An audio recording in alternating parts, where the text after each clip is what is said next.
Yo, what's up everybody? It's your boy Logan here with Y.B.Normal. That's right, Y.B.Normal when you can be extraordinary.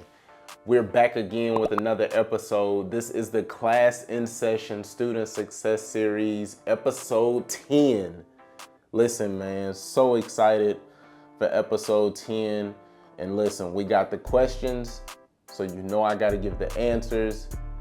But then I also gotta give you all the Y.B.Normal Student of the Week. I really need y'all to check them out because these two students, man, they doing some amazing things out here in the world. So let's just get right into it. Question number 1, what you got? My name is RJ. I'm in the 5th grade and I go to Y.B.Normal Elementary School. How can I be a good leader in my school? Oh man, RJ in the 5th grade. RJ said, how can I be a good leader in school? Well, it's only right. RJ, you asked, so I gotta deliver. However, for me to deliver, let me give you a few different things that could help you be not just a good leader, not just a great leader, but to be a phenomenal leader in school. So one of the things that I would say, RJ, is that in order for you to be a good leader, one, you will need to keep an open mind. What does that look like for you, right?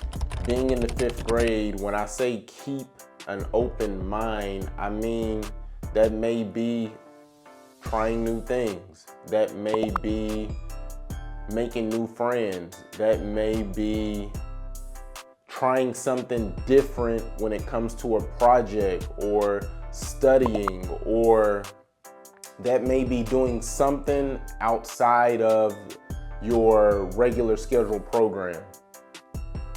Does that make sense? So keeping an open mind. The second thing that I would say is being a strong listener. There's a reason why the Creator gave us 2 ears and 1 mouth, because He wants us to listen more than we talk.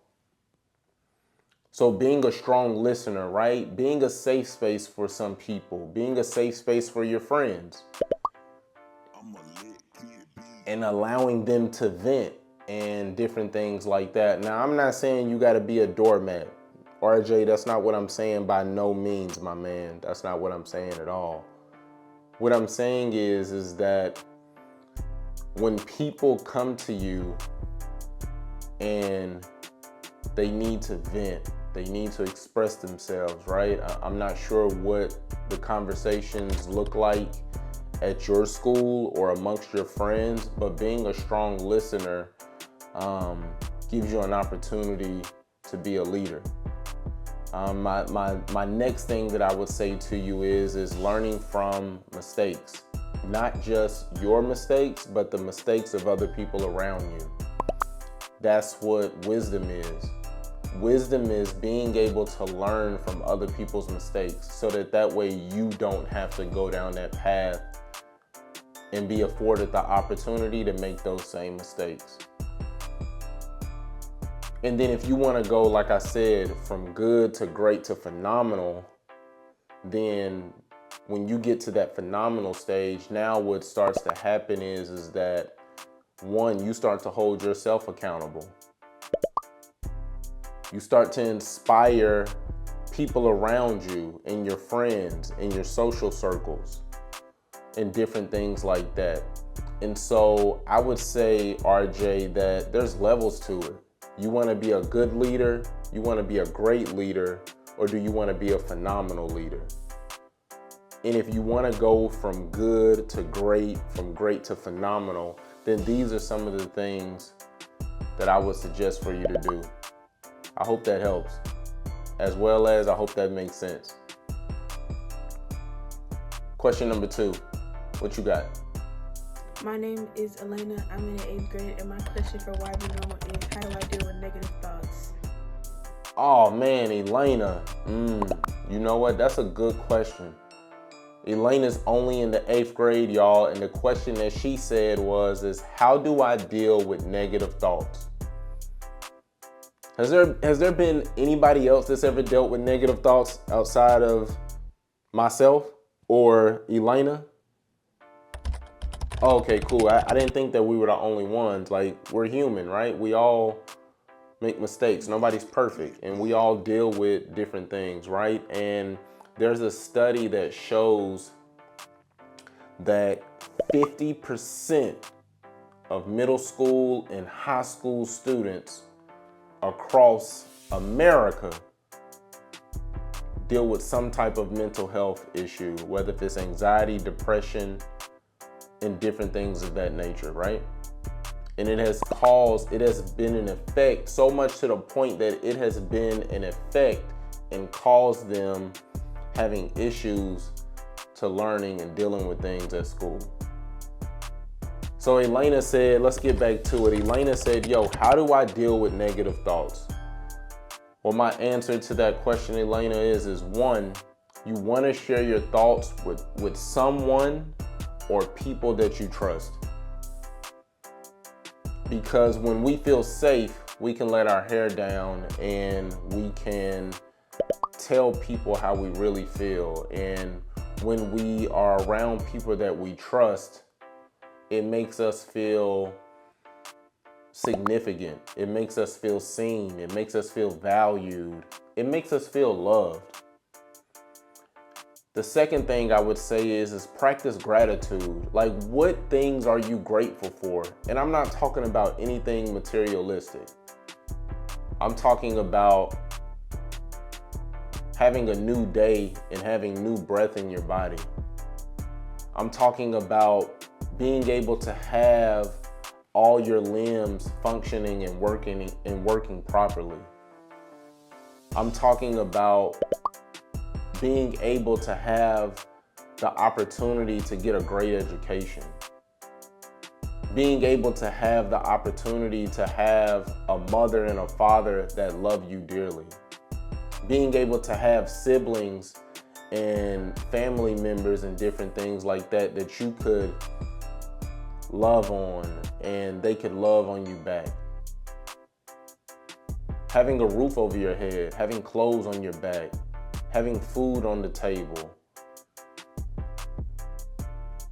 So being able to practice gratitude, what does that look like for you? Being able to be a blessing to other people. So practice gratitude. The next thing that I would say is surround yourself with positive influences. Surround yourself with positive influences. What does that look like? Who are the positive influences in your life?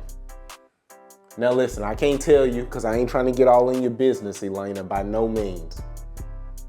However, who are the positive influences in your life that influence your life positively, so that way they could help you with those negative thoughts that you deal with. So what are some positive influences? And then the last thing that I would say is engage in self-care activities. This one right here, I feel like, is probably one of the most important. You all don't know this. However, I used to have an issue when it came to self-care. That was a deficiency for me. That was a blind spot for me, was engaging in self-care activities because I didn't know how to do it. When it came to having negative thoughts, because I remember there were moments where I had negative thoughts in my life. I had an issue with putting myself first because I didn't know what that looked like. So engaging in self-care activities, it may look like getting a massage. It may look like reading.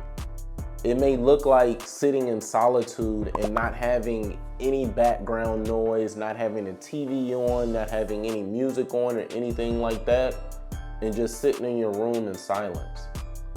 It may look like you going to coloring a coloring book. It may look like you going to a cooking class or cooking, you know what I'm saying, in your kitchen at home.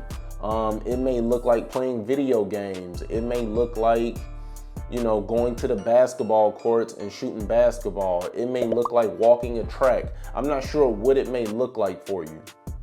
But those are some suggestions that you could use and some tools that you could use in order for you to build some of your self-care tool belt for yourself. So those are some of the things that you could do and that you could use when it comes to dealing with negative thoughts. I hope that helps. But before we get out of here, y'all know you already know where I'm going with it. I gotta show y'all the Y.B.Normal Student of the Week. Check this out.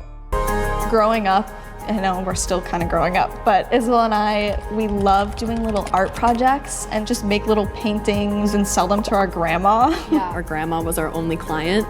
And then later on, we started making bath bombs, and then our friends started asking for them. So we decided to bring them to a local art fair. We asked our mom to drive us to some stores to just buy some random ingredients. And so we made around 150 bath bombs to take to the art fair. We were really nervous because we weren't sure if the bath bombs were actually gonna sell. And then we got really lucky because we actually ended up selling out of all of our product on the first day. And from that art fair, we actually got our first store who wanted to carry our products. And then we thought this could be a real business instead of just a hobby.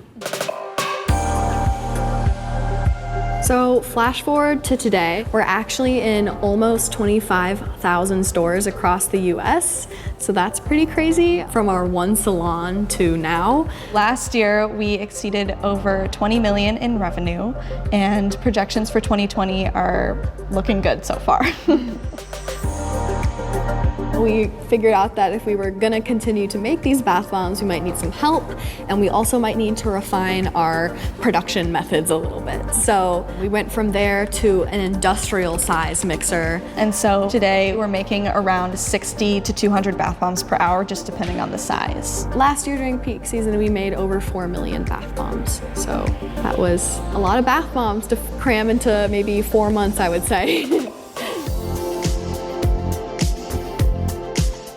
Oh man, did y'all see that? The Burkhoff sisters, Caroline and Isabel, with the bomb bath. Did y'all, I know y'all saw what I saw, right? Did you see that? Like, they really in their bag.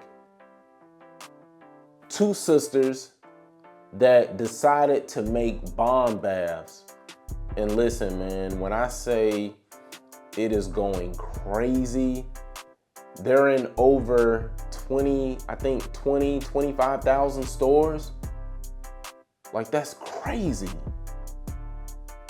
And these sisters started back in like 2012.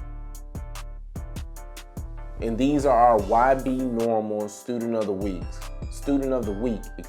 Our Y.B.Normal Student of the Week. The Burkhoff sisters, Caroline and Isabel, with the bomb bath. Let me say it again.